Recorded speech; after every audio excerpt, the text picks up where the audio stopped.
Well, we have Steal by De La Cruz, completed.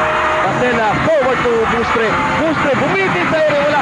Picking for the go-ahead basket para sa kupunan ng San Miguel Beer. Tarantana dito nangyayari Wala sa na, court. They go to De La Cruz against Jaworski. No double teaming, ha? No double teaming, ha? Ano itatawag? Foul.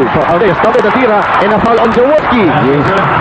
Jaworski going for his fifth personal foul. I'm really surprised they did not double team. Pupuntahan nila si Art De La Cruz against Jaworski at the post if they're not gonna double team. Meanwhile, Mustre is coming in to replace Alan Caito na sa labas.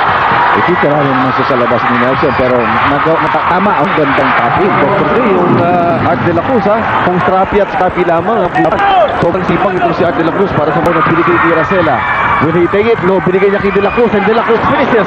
One execution sa Miguel.